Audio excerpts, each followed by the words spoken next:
We're with Matt, and he's going to give us a small interview with regards to his experience with the trans community and what he's been through so far. Matt, what's your story? Where would you start with this sort of interview? First of all, thank you so much for having me. My name's Matt Ray. I'm the Western Regional Leader with Gays Against Groomers. I'm a 31-year-old trans man, and I am speaking out against gender ideology, medicalization of children, and sexualization of children. The trans community has lost its way. It has become very corrupt, and children are at risk of all of these agendas being pushed. Medicalization of children is absolutely dangerous. Their bodies haven't developed yet. The brain doesn't finish developing till age 25 for a start as well. And I think the truth needs to come out because it's being suppressed, and the media are propping up that trans kids should be going through these things and that puberty blockers are safe when they're not. You cannot simply pause puberty. It can cause brain swelling, bone loss, cancer, vision loss and other things, and we actually have a member in our organisation called Chloe Cole who has spoken out because she was put on testosterone and puberty blockers at 13 and given a double mastectomy at 15, and she has since realised she's lost organs she can't get back, she's at risk of cancer, she can't have kids anymore. And these detransitioners are being silenced as well. They're being told they don't speak for the community. Well, who can speak for the community if not someone who's lived through it? Before we go, there's so much to cover. Before we go on, let me ask you a straight question. Is there a link to transitioning and autism? Yes, there is. There is an overlap. Cambridge University actually did a study that showed there was an overlap. Is it talked about in the media? No, it's not. Is it covered up and hidden? Yes, it is. There's so much to talk about. Let's just get that out of the way first of all. So let's go right back to basics. What's your story from start? Talk to me about what intersex means, how you felt growing up, how your parents were, what was pushed in schools. Give me the journey. Okay, so first of all, when I was young, my mum was told actually through her whole pregnancy she was having a boy. And so when I came out, there was a bit of a shock there when I came out biologically female. At age 5, I actually turned around to my mum and said that I felt like I was a boy. And she did the right thing because she told me it could be a phase. And this is correct because children don't know what they are. You know, 1 minute I wanted to be a pirate, then I wanted to be a Superman. You know, children do not know. So affirming a child's gender is a very dangerous game to play. So there was a period growing up where I thought my mum was really, really mean. I'm going to be honest with you. But as an adult who has gone through the surgery, and I had some issues with my top surgery. You know, I actually nearly lost one of my nipples and my healing process was really bad. Can you imagine doing this to a child? So my mum did let me express myself, though. She did. She let me have my hair short. She let me be a tomboy. You were a tomboy? I was a tomboy. And she enabled that. She said be a tomboy. She enabled me to be a tomboy. And you know what? She did the best she could do. She really did at that time. And after going through all of these things, the testosterone as well, they don't give you a accurate description of what that will do. They tell you that you'll start to look more like a man, your voice will break. What they don't tell you is that you'll have mood swings. What they don't tell you is that it can become very, very stressful. I had my friends, when I first got put on testosterone, it's a very powerful hormone, extremely powerful hormone, and I was getting women, before I started testosterone, I would get more emotional, teary if I was upset. When I started testosterone, my blood would boil. I'd feel anger, and I felt like I didn't know who I was for a little while. What age were you when you were put on testosterone? Is that right? Yes, 26. 26. And what was the process to start any kind of medication or any kind of medical routines? Through which clinic, and who funded that clinic? How does it happen? If for someone who doesn't know. So, firstly, I went to Tavistock, but before that I had an appointment with my GP and I was referred there. And this is in the UK? Yes, in the UK, yes. What part of the UK? It was in London that this appointment was, the Tavistock Centre. It's the actual sole gender clinic in the UK. But in terms of the GP appointment, that could be any person in any home, in any of the home counties, any county, any town. Yes, and it can be based on what that doctor's opinion is, whether they're going to refer you or not. Everyone could be different, but I was pretty much fast-tracked. I was referred straight to the GIC. I had to wait for my appointment because there was a backlog, but once I actually got to the GIC, when they say therapy, that they're not really telling the truth, because I was sat in a room and I was told to say how I felt. Now, how you feel isn't necessarily fact. Sure. Yeah? Sure. So when I was And it depends on mood and other things like that. Absolutely. And so I was there saying, you know, I felt like I was a man my whole life. And they basically went, that's great, we'll sign you off for hormones. And how old were you at this point? 26.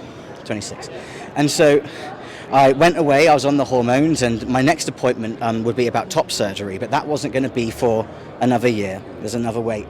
But they don't really give you any help during this time, because they tell you to live as a man, or the gender you choose, for a year before you go on the hormones, but that's not accurate, because you haven't experienced actual testosterone. You're just basically wearing clothes. You know, you're just identifying the way you want to be without actually knowing what that means. So I felt very alone when I was going through all these changes, and it was the emotional changes I struggled with the most, because I didn't expect them. I was expecting physical changes. There's going to be, with this process, that arguably there's going to be lots of changes. Were you handheld? Does the system allow for hand-holding for under 18s, for over 18s? Is there a system which says you are looked after, you are cared for, there's pastoral care, there's nurture, or is it GP, fast track, and is it GIDS, the service, GIDS, Tavistock, and it's kind of off you go? The second one. It really felt like that. And when all these things happened, like I said, I felt like I didn't get the support I needed, so I had to figure things out myself. I actually used YouTube videos, and that's not the best way, because a lot of them are activists, and they also tell you things that aren't necessarily true. So I went through all of that, and then I finally had my top surgery, and again, they really left me on my own with that. I was in incredible pain. I nearly lost one of my nipples, and they kind of brushed it off like it wasn't a big deal. I haven't had a single person reach out to me since my surgery, after the first week of having the surgery, to see how it was going at all. It's Your just, mental health, etc.? we've got the paycheck and now we're moving on. It really feels like that's all you are, your money to them. Is it a business? Yes, it is. Who benefits from that business? So all this money that was spent, what's the total price for what you've been through cost-wise? Do you have any idea how much it costs for the surgery, for the enter, for the consultations? Who earns out of this? They get paid about, it's the big pharma, and it's the government, and they get about $1 million per surgeries I've researched. So I am now forever a permanent medical patient, and so will these children be if they put them on these things. They are creating permanent medical patients out of people. You can never stop taking hormones. Once you're on them, that's it for life. So knowing a bit about testosterone and about bodybuilding and the Olympics and sporting and anabolic steroids, once you start messing around, arguably with nature, there's a huge price to pay. You seem like such a nice person. I've nothing but, you know, the bravery and the courage. Do you regret transitioning? I do, in a sense where I wish I knew what I knew now, because I feel like if I didn't have the pressure of the TRAs, because you look for the people who you think you can relate to, and sadly they're all very woke, and so they tell you things that aren't true.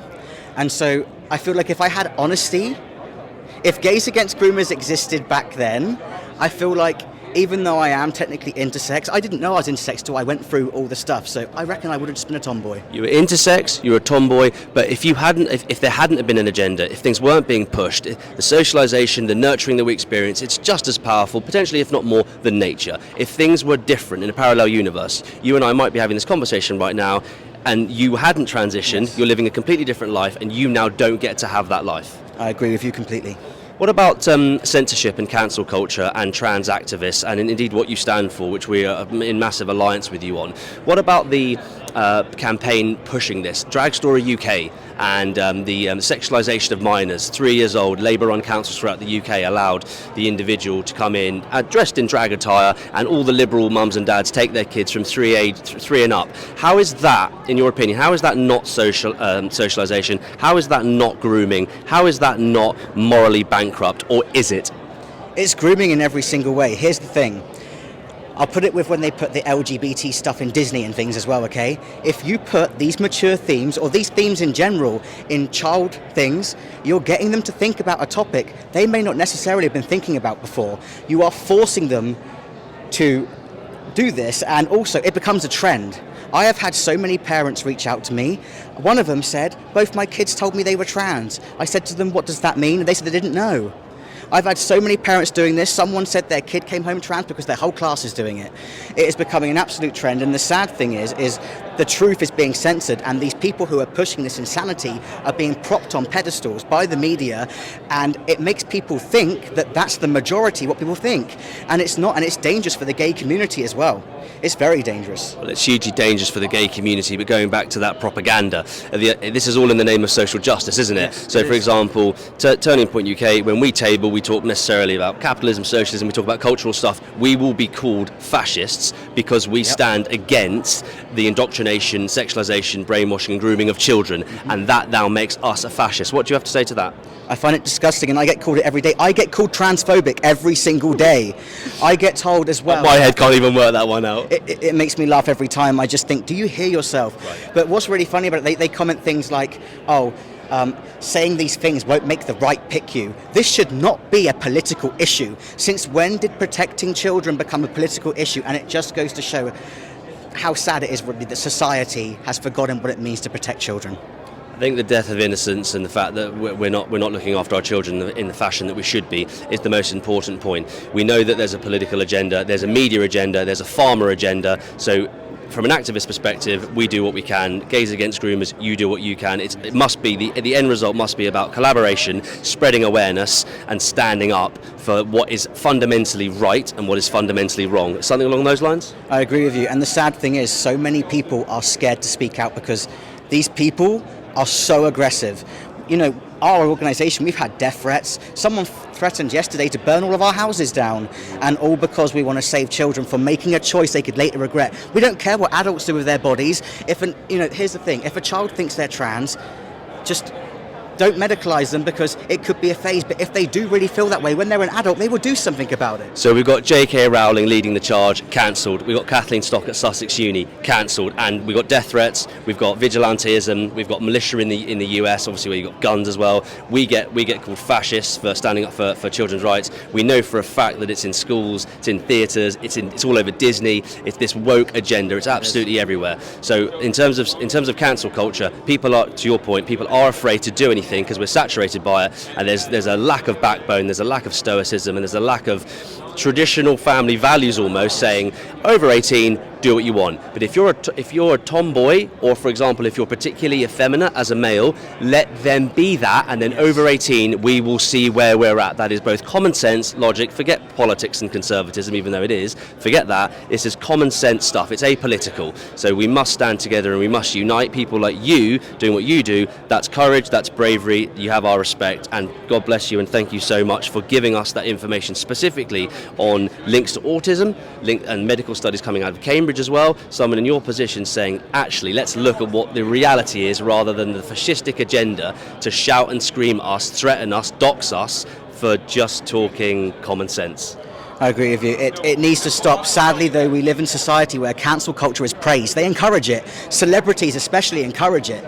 And it needs to stop because the truth has to get out. Children are at risk here. This isn't about your own personal feelings. And I've noticed a lot of the trans activists, they're thinking how they felt when they were younger. They're not growing up and realizing that actually it wasn't the best idea.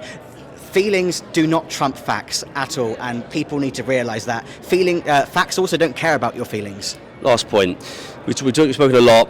And I'm thinking of the term microaggressions because I get asked that a lot when we talk about racism. So I'm thinking about the subliminal culture of all this. Pronouns. Slippery slope territory. And now I've been saying that, but you, in a position of prominence, you would know better than me. Slippery slope. You will say pronouns. It's in corporate. Look at what's happening in Scotland now. So we've got the attack on free speech, the invention of hate speech, what's happening in Scotland, also forcing people to say people's pronouns. And of course, when we table and when we confront these people, because we do get fascistic militia wannabe types, they do say that actually, as far as we're concerned, what you're doing is immoral and it's fascistic. So we do know there's a huge, again, to your point earlier on, there's no common sense or logic with regards to why they're so passionate about indoctrinating under 18-year-olds. I was at a trans rally with one of our activists this summer, just on Whitehall, and they said, when we confronted them about the evidence with regards to grooming and sexualisation, they said, and there was a mob of them, that is simply not true. And we had all the empirical evidence. They said that is simply not true. So are these people mad? Are they deluded? Are they angry? What's the problem? Because empirically, we know that grooming is happening. I think they're brainwashed. I think in their minds, I really think they're doing the right thing, and it's because these big agencies are promoting it like it is.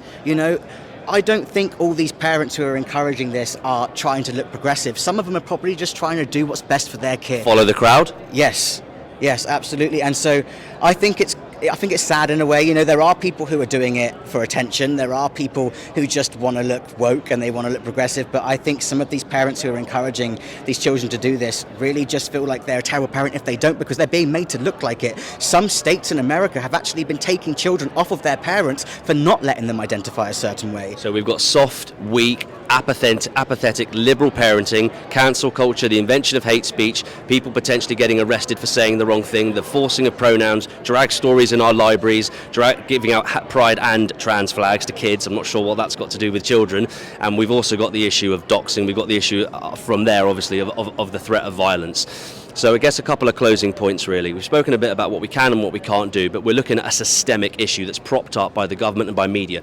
We took time to explore Regent Street over the summer. Trans flags or inclusion flags, I'm not quite sure, but it was the complicated flag. Lots going on in that. That was lined down Regent Street. Within a month, the GB flag was back up. How do you feel about the fashion houses, the major fashion brands, on the pictures in Regent Street, and there's a massive scar underneath? Basically, she's had her breasts removed, and that's on a massive, great big, one of the major fashion brands, fashion houses on Regent Street, full eye of absolutely everyone at Regent Street, one of the fashion capitals. What are your thoughts when you hear stuff like that? They are advertising these things like it's a costume you can try on. Trans doesn't mean what it used to anymore. Now, I mean, look how many people you see who are just putting a wig on and claiming their agenda now. And it's also dangerous for actual trans people too that this is happening, because the lines are getting very blurred, and it's the non-binary brigade that are causing the biggest issues here, and they're the ones who are being the loudest. And the worst thing about it is they're the ones being propped up. And it's very, very dangerous, and it needs to end. And I think more people need to have the courage to come together, because this won't stop until enough people get loud. Parents need to get down to school board meetings, city council meetings, anything they can, and get their voices heard. Because another thing that's being said is, if you're not in the community, you can't speak on this. No, I'm sorry. If your child is learning in a school and they're indoctrinating your child, you get down there. Absolutely. And one I mentioned some names earlier on. Kelly J. Keen's leading the charge in the UK. Obviously, she's threatened daily that she's trying to do what she is in the US, etc. So getting up, we're afraid to protest. We're afraid, and of course they want to trample on that a little bit as well, don't they? Of course, post-lockdown. So all that's left, and again, we haven't reinvented the wheel here, is get up, go and do something. Obviously, we endorse peaceful protesting, but it is about getting up, making a stand outside schools, placards, banners. It is fundamentally, it's what people don't want to do in this liberal, weak, apathetic age, is get up and go and fight back peacefully. Banners, placards, spread the word, form groups, form communities. Actually, activism level 1, that's where it all starts. Yes,